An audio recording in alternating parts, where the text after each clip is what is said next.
말씀 봅니다. 에스라 7장입니다. 에스라 7장 6절에서 10절까지 보겠습니다.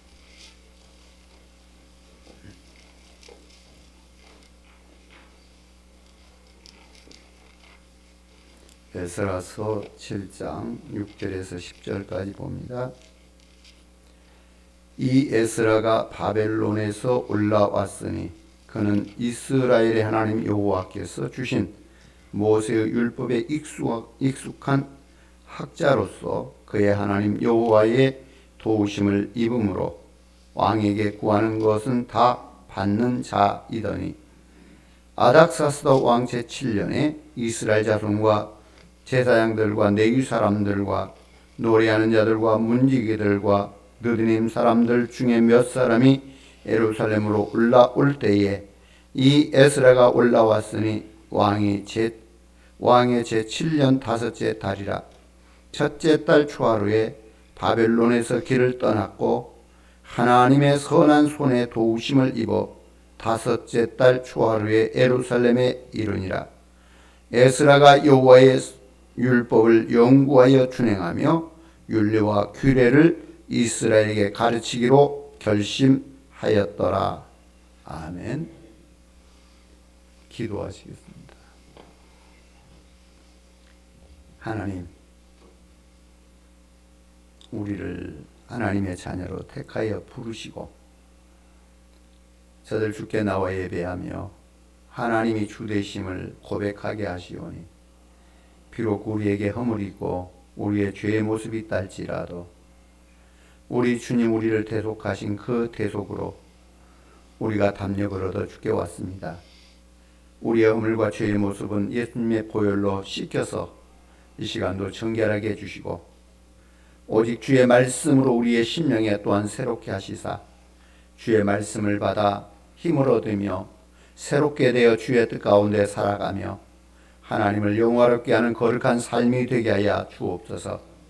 이 시간 주의 말씀을 대할 때 깨닫게 하시고 주의 말씀 앞에서 우리의 심령을 새롭게 해서 하나님의 거룩한 뜻 가운데 붙들리고 쓰임되는 하나님의 나라와 하나님의 의를 이룬 가운데 온전한 쓰임이 될 수 있도록 주여 힘 주시고 능력 주시고 영력 주옵소서. 부족한 종 주의 말씀 전할 때 오직 살아계신 하나님의 말씀이 영혼 속에 새겨지도록 하나님 강권하시어서 아버지 하나님의 뜻만 이룬 바 되도록 복되게 해 주옵소서. 예수님의 이름으로 기도드립니다. 아멘.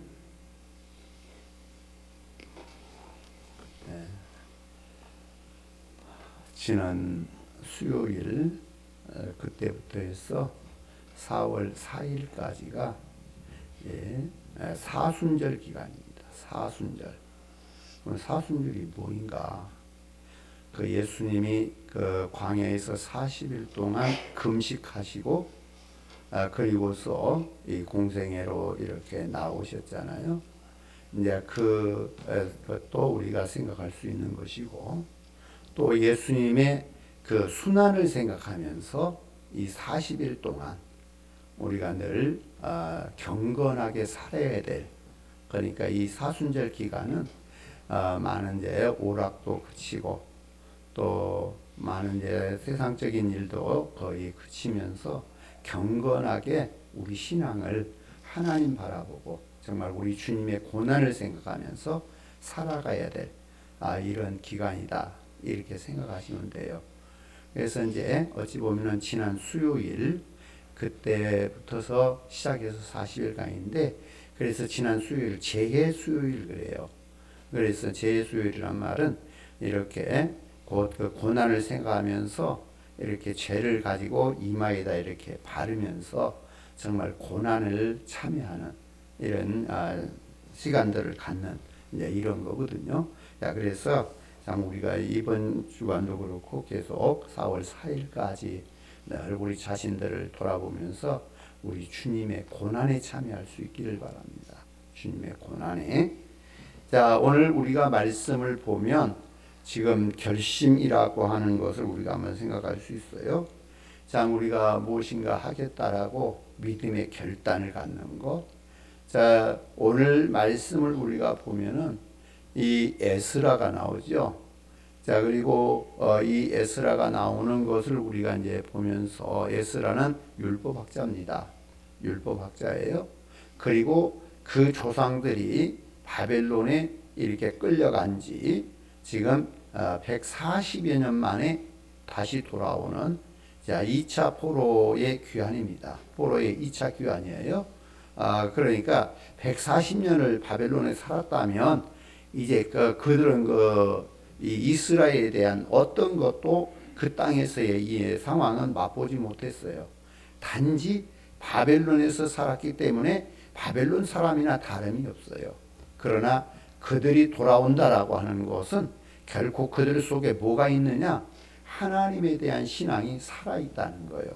그리고 특별히 이 에스라는 대제사장이에요. 그리고 율법학자예요. 그러다 보니까 하나님에 대하여 저가 많이 연구를 했고 많이 알게 되고, 그러다 보니까 다시 내가 돌아가서 해야 될 일이 있다. 지금 예루살렘에 돌아가서 내가 해야 될 일이 있다. 가서 하나님의 율법을 저들에게 가르치겠다. 이런 결단이 있는 거죠. 정말 우리가 신앙생활 한다라고 하는 것은 내 마음의 결단이 서야 돼요. 마음의 결단이 없이 우리가 일한다라고 하는 것은 이리 갔다 저리 갔다 참 이렇게 방향 감각도 바로잡지 못하고, 그리고 많은 일에 있어서 결단 있게 나갈 수도 없어요. 그러나 이 에스라가 마음의 결단을 내리고 지금 이렇게 돌아오는 이런 모습을 볼 수가 있습니다. 자, 우리가 말씀을 먼저 보기 전에, 자, 이스라엘 백성들이 애굽의 포로로 끌려갔다가 지금 3차에 걸쳐서 돌아오는데, 자, 1차에 돌아왔던 자들은 수롯바벨, 예수아라고 하는 이런 사람들이고요. 자, 2차로 돌아왔던 사람은 에스라를 중심으로 해서 이렇게 돌아왔던 사람들이고요. 제 3차에 돌아온 사람은 느헤미야를 중심으로 이렇게 돌아오는 사람들입니다. 자, 그러면 1차에 돌아왔던 수롯바벨과 예수아는 어떤 일을 했느냐? 성전을 재건했어요. 성전을 재건한 그들이었고, 자, 에스라는 돌아와서 무슨 일을 했느냐? 저들의 신앙의 그 마음 자세들, 신앙을 바로 할 수 있도록 심령의 개혁을 했어요. 말씀으로 저들을 개혁을 해서 정말 하나님의 뜻 안에 저들이 설 수 있도록 이런 신앙 개혁을 했던 그런 선지자이고요. 자, 그 다음에 세 번째 돌아온 느헤미야는 무슨 일을 했느냐? 성벽을 재건을 했어요. 예루살렘 성에 쭉 돌아가면서 무너진 성벽들을 다 52일 만에 재건해내는 이러한 일들을 보게 됩니다. 자, 여기서 우리는 에스라가 예루살렘에 돌아올 때에 분명한 결심을 하고 돌아왔다. 자, 이 사실을 우리가 볼 수 있기를 바랍니다. 자, 우리가 이제 앞에 지금까지 에스라서 1장에서부터 우리가 쭉 봐왔지요. 에스라 1장에서 6장까지 지금 봐왔습니다. 이것은 수롯바벨과 예수아가 돌아와서 성전을 재건하는 과정 속에 있었던 이러한 일들을 볼 수가 있었습니다. 자, 그리고 7장부터서 이제 10장까지, 에스라서 7장부터 10장까지는 2차 포로 귀환한 백성들이 이스라엘 내에 있는 신앙 운동에, 신앙 개혁 운동에 이렇게 함께하는 이런 역사를 보여주고 있는 겁니다. 자, 그리고 그 1차 포로가 돌아왔을 때가 537년이지요. 그리고 20년 동안, 16년 동안 방해를 받아서 멈추었다가 4년 동안에 건축을 해서 20년에 돌아온 20년 만에 성전을 완공을 하게 돼요. 이게 516년이에요. 그리고 이 수롯바벨의 성전이 완공된 지 58년이 지난 458년에 이 2차 포로가 다시 귀환해 오는 에스라와 함께 이렇게 돌아오는 것을 보게 됩니다. 이때 바벨론의 왕은 아닥사스다 왕이었고요. 자, 우리는 오늘 이제 이 2차 포로가 돌아와서 이제 앞으로 신앙개혁을 일으키는 이 과정들을 우리가 볼 수 있는 겁니다. 오늘 본문 앞부분에 보면은 에스라의 족보가 쭉 나오게 되지요. 자, 에스라는 대제사장 아론의 16대 손이었다라고 하는 것을 이 족보를 통해서 밝혀주고 있습니다. 그는 포로로 끌려간 제사장 가문으로서 이국 땅에서 태어났지요. 바벨론에서 태어났고, 그럼에도 그는 제사장의 후손답게 그들은 신앙 경건 훈련을 이렇게 쭉 해왔던 이런 모습을 보게 됩니다. 그러니까 아론의 제사장 가문에서 대제사장이 계속 이어지거든요. 그런데 그 가문인데 지금 바벨론의 포로로 전부 끌려갔다가 그곳에서 태어나가지고 그곳에서 살았던 사람이에요. 그런데 저가 이렇게 그곳에 있으면서도 신앙훈련을 했고 대제사장의 대를 계속 이어왔다는 겁니다. 이방 땅에 있으면서 제사장의 대를 이어오면서 신앙을 늘 새롭게 해왔던 거죠. 자, 그러면서 6절에 보면은 에스라는 모세의 율법에 대해서 익숙한 학사라고 이렇게 표현을 하고 있고, 또 그 하나님 여호와의 도우심으로 왕에게 구하는 모든 것을 다 받는 자였다라고 말하고 있어요. 자, 그러니까 다른 말로 표현한다면 저가 그 하나님의 율법을 연구하는 학자고, 또 정말 대제사장 후손으로서 그 임무를 감당하는 자이고, 그런데 왕에게, 그 바벨론 왕에게 무엇을 구하든지 왕이 다 주는, 그러니까 바벨론 왕의 아주 총애를 입는 이런 사람이었다. 지금 이렇게 지금 말씀하고 있는 겁니다. 자, 그리고 7절에 보면 이 페르시아 아닥사스 왕 7년에, 아닥사스다 왕 7년에, 이게 458년에 이스라엘 백성들을 이끌고 저들이 돌아오는, 이제 이때 돌아온 그 사람이 남자만 주로 1684명 정도 이렇게 되는 것 같아요. 남자만. 그러면 여자와 또 아이들까지 이렇게 쭉 전부를 계산하고 보면 거의 한 1만 명 정도 돌아오지 않았을까 이렇게 이제 봐지는데요. 자, 이때가 언제냐면 1월 1일에 돌아왔어요. 458년 1월 1일에 출발해 가지고 5월 1일에 예루살렘에 도착하게 되었다. 그래서 4개월간 저들이 걸어서 오게 되는. 이제 그런데 거리가 얼마 정도 되냐? 한 800km 정도 된다 그래요. 바벨론에서 예루살렘까지 한 800km 되는 그 거리를 이들이 걸어서 이동하여 왔던 거죠.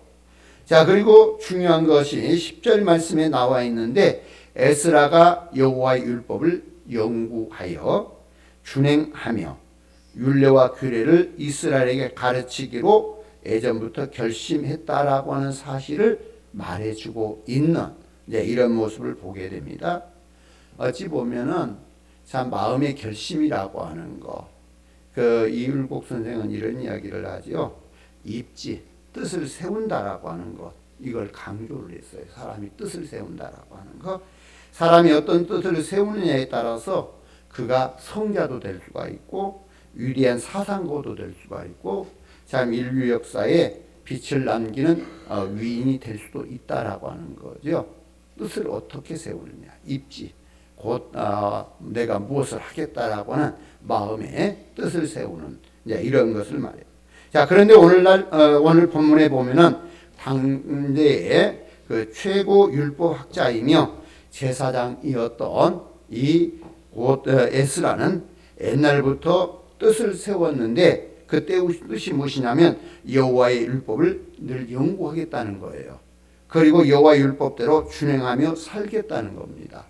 그리고 율법의 그 규례를 이스라엘에게 가르치겠다라고 하는 이 뜻을 세우고 살았다는 거예요. 자, 그렇게 뜻을 세우고 결심하고 있었는데 하나님께서 그 결심을 귀히 여기시고 그 결심을 이룰 수 있도록 하나님께서 조치를 취해 주시고 마침내 그 뜻을 성취하게 하셨다는 것을 우리가 알 수 있는 부분들입니다. 자, 이처럼 하나님께서 예스라를 예루살렘으로 보내시기 위해서 이방 왕인 아닥사스다 왕을 이렇게 움직여서 에스라가 구하는 것을 다 공급해 주심으로 이스라엘로 이 돌아오는 길을 평탄케 주셨다라고 하는 이 사실을 볼 수가 있어요. 그러니까 에스라는 자기가 예루살렘에 돌아가서 저들에게 하나님의 말씀을 가르쳐서 저들이 하나님의 뜻 안에 바로 살게 만들겠다라고 하는, 율법을 따라 살게 만들겠다라고 하는 이런 결심을 세웠는데, 하나님께서는 그 결심을 이루도록 이렇게 아닥사스다 왕까지, 이방의 왕 바벨론의 왕까지 움직여서 이렇게 도우시고 역사하셨음을 볼 수가 있습니다. 자, 그러므로 우리도 에스라처럼 하나님 보시기에 귀한 뜻을, 아름다운 결심을 우리가 가져야 되지 않겠는가라는 이야기예요. 결코 에스라가 마음의 뜻을 딱 붙였을 때 하나님께서 돕는 자를 붙여주시고 역사를 이루셨다는 이야기예요. 그러므로 우리도 정말 내가 하나님의 말씀대로 살겠다라고 하는, 말씀대로 우리가 지키겠다라고 하는 이러한 사실을 결심하고 살아간다면 하나님께서 그렇게 살 수 있는 은혜의 길을 열어주신다라고 하는. 그런데 우리 마음속에는 어떤 꿈이 있어요? 내가 주의 뜻을 세우고 말씀대로 살겠다라고 하는 꿈보다도 세상적인 꿈이 더 크지요. 내가 돈을 더 많이 벌겠다라고 하는 이런 생각들의 결심이 더 많아요. 하나님의 뜻에 합당한 아름다운 뜻을 세우고 결심으로 우리도 예스라처럼 이런 삶을 살아야 되는데 세상적인 결심이 더 많다는 이야기죠. 그런데 이 시간부터는 여러분들이 정말 내가 하나님의 뜻이 무엇인지 분별하고 말씀을 따라서 살겠다라고는 마음의 결단을 가지시길 바라요. 세상적인 어떤 그것을 쫓아가는 그 결단보다도 내가 하나님의 뜻을 세운다라고 하는 그 결단이 있는 이 삶을 살기를 주의 이름으로 원합니다. 자, 11절 이하에 보면 페르시아 아닥사스다 왕이 에스라를 지도자로 해서 이스라엘 백성들이 고향 예루살렘으로 돌아가도 좋다라고 하는 조서를 내리는 내용들이 담겨 있죠. 자, 그 조서를 구체적으로 살펴보면 이렇게 되어 있어요. 예루살렘으로 돌아가기를 원하는 사람은 에스라의 인도하에 누구든지 돌아가도 좋다라고 하는 이러한 허락을 해 주는 겁니다. 자, 저들은 이스라엘에 대해서, 예루살렘에 대해서 아무도 몰라요. 단지 역사적으로 들었던 거예요. 140년 지났으니까 예루살렘에 살았던 사람은 한 사람도 안 남았어요. 과거에 예루살렘에 살았던 사람은 한 사람도 안 남았어. 그러면 남은 자들은 어떤 자들일 거예요? 이제 자기들은 과거의 역사를 통해서 예루살렘에 이런 일이 있었는데 우리가 어떻게 해서 이 바벨론에 왔는가? 그리고 우리가 지금 어떤 삶을 살고 있는가? 우리는 지금 어떤 신앙의 근거, 뿌리를 가지고 살고 있는가? 이런 것을 지금 저들은 배우고 익히는 바대로 이렇게 살고 있는 거예요. 그런데 그들이 다시 예루살렘으로 돌아가서 우리 신앙을 지키겠다라고 하는 것은 보통 결단, 보통 각오가 아니면 이룰 수 없는 상황이라는 이야기죠. 그런데 에스라를 중심으로 해서 돌아오는 자가 1684명 정도 이렇게 돌아와요. 그러면 그들의 가족들까지 돌아온다면 거의 1만 명 정도 돌아오지 않았을까 이렇게 봐지는데 참 이 결단도 대단한 겁니다. 돌아오겠다라고 하는.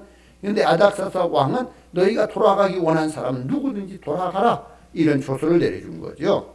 또 예루살렘 성전 제사와 관련해서 필요한 재정을 충분히 지원해 주겠다라고 하는 내용을 또 담고 있습니다. 자, 일단 왕과 그의 신하들이 돈을 모금을 해서 주겠다는 거예요. 그래서 제사에 쓰일 재물뿐 아니라 기구들을 준비하고 외 다른 일에도 그 돈을 쓰라고 말하고 있어요. 더 필요하면 각 지방에 있는 왕의 내탕고에서, 그러니까 바벨론에 돌아올 세금들이 있어요. 각 지방마다 그 세금 중에서 이렇게 은금을 쓸 수 있도록 하는 건데, 은은 100달란트까지 허락을 해요. 이 100달란트는 어떻게 보면은 지금 우리 돈으로 표현하면 한 1억 정도 되는데 그 정도는 너희가 써도 좋다. 자, 이렇게 지금 말하고 있고, 또 그 밀은 100고루까지, 포도주는 100밭까지, 기름도 100밭까지, 그리고 소금은 정하지 않는, 얼마든지 필요한 만큼 갖다 쓸 수 있도록 이렇게 허락을 하는. 자, 그래서 이 에스라가 돌아오는 데에 있어서 곧 가고 싶은 사람 다 가라고 조서를 내려주고, 또 그들에게 경비가 필요하는데 그 경비들을 자기들이 모금을 해서 주겠고, 부족하다면 곧 왕의 내탕고에서 가져다 쓸 수 있도록 허락을 하고, 또 거기에 필요한 재물에 필요한 이 밀이나 또 포도주나 기름이나 이러한 것들을, 또 소금이나 이런 것들을 다 허락하는 모습을 보게 됩니다. 자, 하나님의 성전에서 일하는 제사장들이나 레위인들이나 노래하는 자들이나 문지기들이나 기타 봉사하는 사람들에게 또 조공과 잡세와 부세를 면제해 주겠다는 겁니다. 세금을 면제해 주겠다는 거예요. 자, 그리고 예스라에게 팔레스타인 지방의 행정관과 재판관을 임명할 수 있는 권한도 부여해 주겠다는 것이 이게 아닥사사 왕이 에스라에게 주는 권한입니다.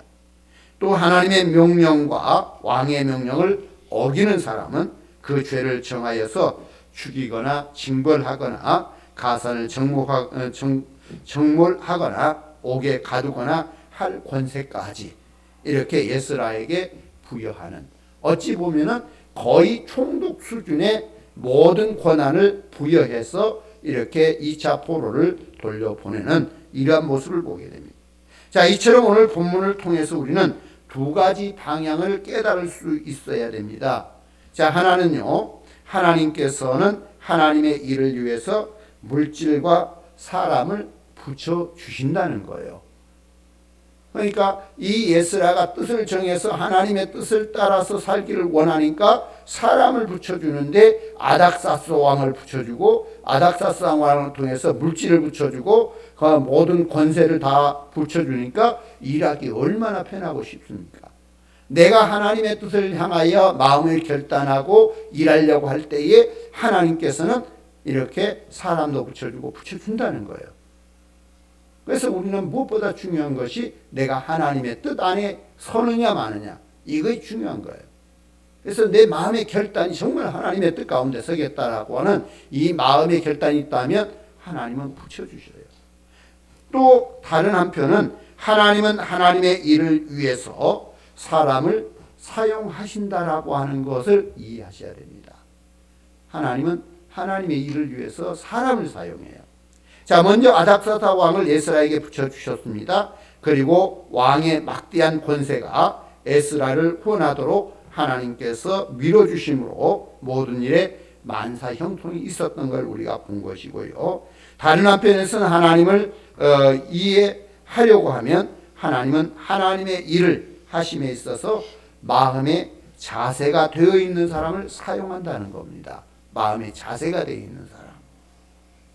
자, 10절에 보니까 에스라가 여호와의 율법을 연구하여 준행하며 율례와 규례를 이스라엘에게 가르치기로 결심하였더라. 가르치기로 결심했다, 이렇게 말하고 있어요.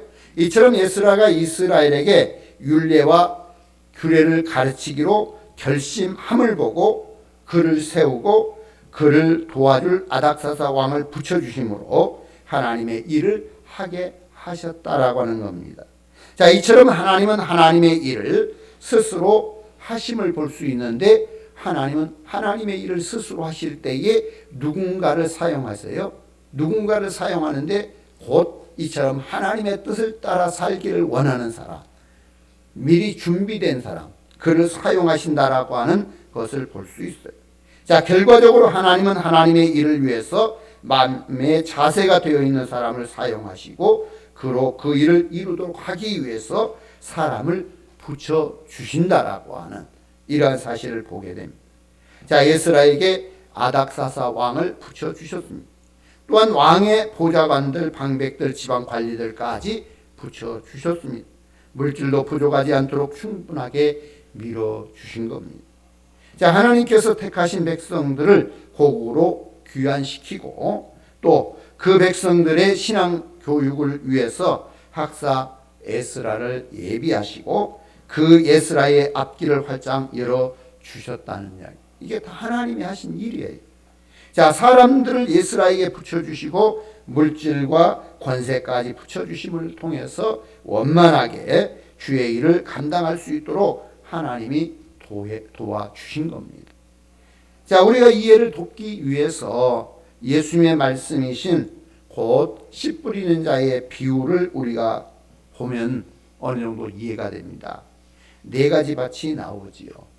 그러나 열매 맺을 수 있는 밭은 옥토밖에 없습니다. 자, 이처럼 씨앗은 길가나 돌짝밭이나 가시덤불이나 옥토나 어디나 씨앗은 떨어질 수가 있지만은 열매를 맺을 수 있는 말씀을 받아들이고 뿌리를 내리게 하고 자라게 할 수 있는 곳은 옥토뿐이라고 하는 거예요.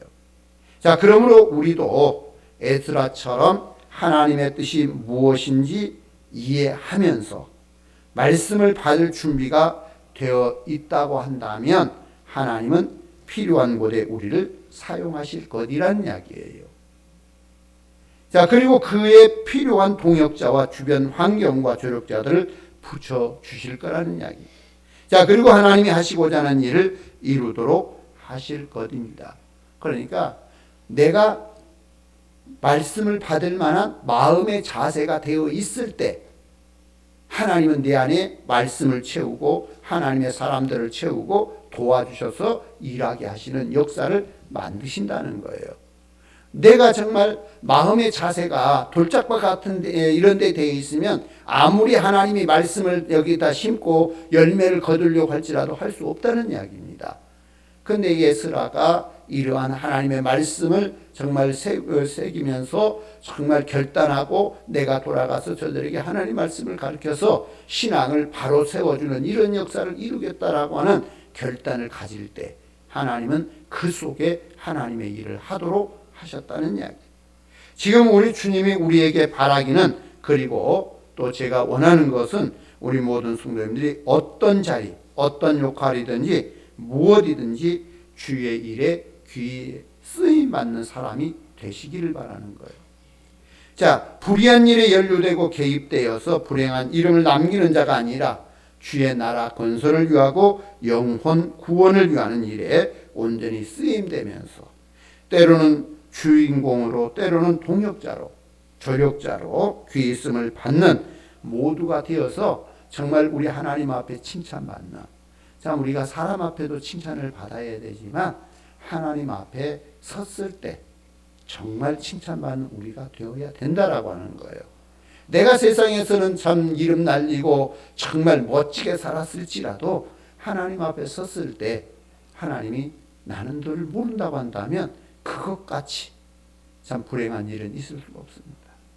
내가 주의 뜻을 따라 살려고 하면 하나님께서 사람을 붙여서 나를 땅에서도 영화롭게 하겠지만 하늘에서도 영화롭게 하시는 이런 역사로 함께 하실 걸 믿으시길 바라요.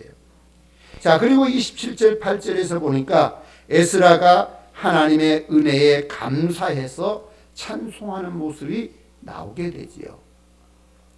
자, 우리 조상들의 하나님 여호와를 송축할지로다.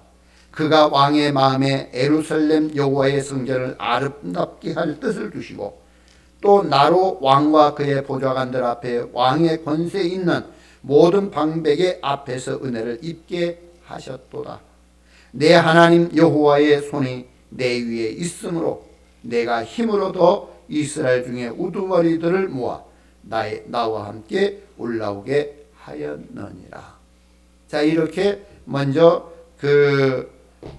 여호와께서 왕의 마음에 아름답게 예루살렘의 하나님의 전을 아름답게 할 뜻을 두셨다는 거예요. 그러니까 하나님이 이 아닥사스 왕의 마음을 움직여서 저가 예루살렘 성전, 이스라엘이 원하는 그 성전을 아름답게 할 마음을 이 아닥사 왕에게 하나님이 주셨다고 찬양을 하고 있습니다. 또 에스라로 하여금 왕의 그 모사들의 앞과 왕의 권세 있는 모든 방백들 앞에서 은혜를 입게 하셨다.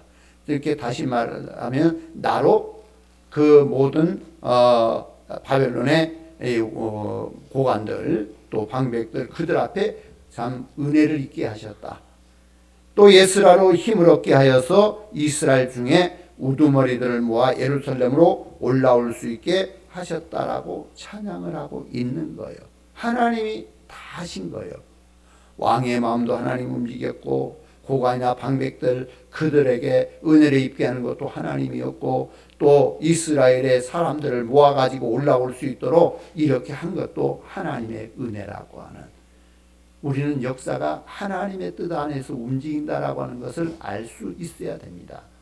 자, 이처럼 하나님께서 페르시아 아닥사스 왕의 마음에 선한 뜻을 심어주셨고 또 왕의 마음에 예루살렘 성전을 아름답게 할 마음을 두셨다라고 하는 이 놀라운 말씀을 우리가 볼 수 있어요. 자, 이처럼 절대 주권은 하나님의 섭리 안에서 이루시는 것을 알 수 있는 거고요. 그런데 여기서 중요한 사실은 왕의 마음에 선한 뜻을 심어주신 하나님께서는 하나님의 전을 아름답게 하는 그 구체적인 일을 이루기 위해서 말씀의 전문가인 에스라를 예루살렘으로 파송하셨다는 사실이에요. 그러니까 하나님은 한 가지만 아는 게 아니에요. 다 알아요. 왕의 마음을 아름답게 만들고 또 이 예루살렘 성전을 아름답게 해야 될 이 준비된 에스라를 이 파송하는 것도 하나님이 하시는 이러한 역사인 걸 아셔야 돼요. 자, 하나님의 전을 아름답게 하기 위해서 말씀의 전문가를 보내는 거예요. 자, 우리가 하나님의 전을 아름답게 하려면 누구를 보내야 될까요? 금 세공업자를 보내야 될 것이고 또 돌을 대리석을 다룰 수 있는 이러한 전문가를, 또 인테리어를 할 수 있는 전문가를 보내야 될 건데 왜 하나님께서 말씀의 전문가를 보냈을까요? 자, 하나님의 전을 아름답게 하는 것, 이건 외형적인 아름다움보다도 내면적인 아름다움, 이것을 하나님이 원하신다라고 하는 것을 알 수 있어야 됩니다. 자, 그러므로 하나님께서 이 아름답게 할 이러한 것을 위해서 이 정말 하나님의 말씀으로 모든 자들로 하여금 새롭게 할 이러한 에스라를 이렇게 보내서 내면의 아름다움을 원하셨다라고 하는 걸 알 수 있습니다. 참으로 개인이나 가정이나 교회나 국가나 그것을 아름답게 하고 부흥하게 하는 것은 말씀이에요. 내면입니다. 내면이 아름다워야 그 삶이 아름다운 거예요. 우리가 사람을 보면은요, 어떤 사람은 부를 많이 누렸어요. 부를 많이 가졌어요. 그런데 내면에서 흘러나온 것은 그 아름다움이 보이지 않아요. 어떤 사람은 가진 건 없어요. 그러나 내면에서 흘러나온 아름다운 모습이 있어요. 자, 우리가 이 면을 보면서 정말 성도라고 하면 성도의 아름다움은 내면에서 나와야 됩니다. 외면의 치장이 우리를 아름답게 만드는 게 아니라 내면이 아름답게 나와야 돼요. 자, 엘리 제사장 이후에 암흑시대에 빠진 이스라엘을 사무엘로 하여금 말씀 운동을 일으키게 하고 다시 한번 이스라엘을 일으키시는 것, 이걸 우리가 이제 볼 수 있어요. 자, 그리고 므낫세 왕 때에 성전을 더럽히고 또 말씀이 없을 때 하나님께서는 요시야를 왕으로 세워놓고 성전을 수리하다가 율법을 발견하게 하지요. 율법책을 발견하게 하고, 그래서 그 율법책으로 하여금 다시 한번 이스라엘을 그 암과 같은 곳에서 이렇게 세우시는 이런 역사를 볼 수 있어요. 자, 누가복음 21장에 보면은 예수님께서 헤롯 성전을 크게 웅장한 모습으로 이렇게 이제 그때 사람들은 봤어요. 그런데 예수님께서는 돌 하나도 돌 위에 남지 않는 이런 날이 오게 될 것이다라고 하는 이런 사실을 말씀을 하는 걸 보게 됩니다. 그러니까 예수님이 제자들과 함께 예루살렘 성으로 들어가다가 하나님의 성전의 아름다운 웅장한 모습을 보는 거요. 헤롯이 46년 동안 지었으니까 그 성전이 얼마나 크고 아름답겠어요. 그래서 그 모습을 보면서 주님 이게 보이십니까? 이게 가다가 헤롯이 46년 동안 지어서 이렇게 우리에게 준 겁니다. 자랑을 해요. 그러니까 예수님이 그걸 보면서 돌아나도 돌 위에 남지 않을 것이다. 이렇게 이야기를 해요. 자, 그 말을 우리가 가만히 생각해 보셔야 됩니다. 내면이 없는, 정말 하나님의 말씀이 없는 그러한 성전의 모습은 아무것도 아닌 거예요. 그걸 갖다 무너뜨려져서 아무것도 남지 않을 거란 이야기예요. 오직 말씀이 있어야 되는 거죠. 예수가 있어야 되는 거예요. 그리고 실질적으로 AD 70년 예수님이 죽으시고 한 40년 후에 그 헤롯 성전이 다 무너져 버려요. 완전히 무너져 버려요. 왜? 예수 그리스도를 배척하고 십자가에 못 박아 죽였잖아요. 예수가 없는 그것은 무너져야 되는 이런 이야기죠. 자, 그래서 이스라엘이 1차 포로에서 돌아와서 성전을 건축하고 저들이 있지만 말씀이 그 안에 새롭게 되지 않으면 그 성전의 아름다움은 거치장에 불과하다라는 이야기예요. 그렇기 때문에 에스라를 통해서 다시 한번 성전의 아름다움을 이루고자 하나님은 이 아닥사 왕을 움직이고 에스라를 움직여서 에스라로 하여금 마음에 결심을 갖게 만들고 돌아올 그 마음을 가져서 준비하게 해놓고 왕을 움직여서 아름답게 할 마음을 주셔서 움직여서 이렇게 돌아오게 만들고 다시 한번 이스라엘로 신앙개혁을 하게 하는 자, 이러한 모습들을 우리가 볼 수 있습니다. 그러므로 오늘 우리는 교회의 본질은 하나님의 말씀에 있어요. 외형에 있는 게 아니에요. 교회 건물에 있는 게 아니에요. 말씀이 마음에 있어야 돼요. 우리 성도들 심령 속에 하나님의 말씀이 살아있다면 그 교회는 아름다운 교회입니다. 말씀이 살아있지 아니하고 정말 외적인 자랑만 한다면 이것은 무너뜨려질 수밖에 없는 거예요. 돌아나도 돌 위에 남지 않나. 오늘 우리 심령 속에 하나님의 말씀을 새기기를 간절히 소망하고 정말 말씀 가운데로 나오는 성도가 되어야 돼요. 그래서 여러분 스스로도 말씀을 읽고 듣고 볼 수 있는 그런 삶을 살아야 되겠죠. 우리 하나님이 원하는 것은 성전의 아름다움. 그 아름다움은 우리 성도들 개인의 심령에 하나님의 말씀이 살아 역사할 수 있도록 말씀을 늘 가까이 하는 이것을 원하고 계시는 거예요. 자, 우리가 지금까지 이제 2차 포로 귀환하는 여기에 대해서 우리가 7장 말씀을 통해 보았는데 앞에 말씀드렸듯이 우리는 몇 가지 교훈을 그대로 볼 수 있어야 됩니다. 자, 우리도 예스라처럼 하나님 보시기에 귀한 뜻, 아름다운 결심을 가져야 된다는 거예요. 그 결심이 그래 내가 하나님의 말씀 가운데로 살아가겠다. 그래서 내가 말씀을 읽고 또 말씀을 보고 또 이제 말씀 듣는 곳으로 나아가겠다. 정말 우리가 말씀으로 우리의 심령을 새롭게 해야 된다라고 하는 이러한 마음 결단 이게 오늘 우리에게 있기를 바랍니다.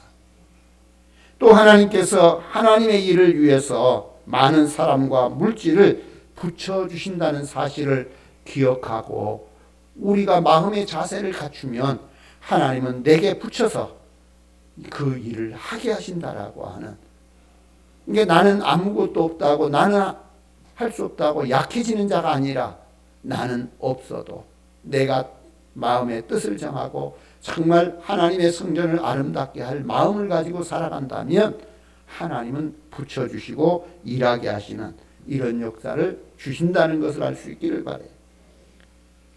또 이 아닥사사 왕의 마음을 이렇게 선한 뜻을 심어주신 하나님께서 하나님의 전을 아름답게 하는 이러한 일에 구체적인 일을 이루기 위해서 지금 말씀의 전문가인 에스라를 예루살렘으로 파송하셨음을 우리가 기억하면서 자, 오늘 정말 우리 모두가 다 아름다운 마음을 가지고 마음의 자세를 가지면 하나님은 필요를 따라서 은혜를 입히신다는 거 이걸 꼭 기억할 수 있기를 바라요.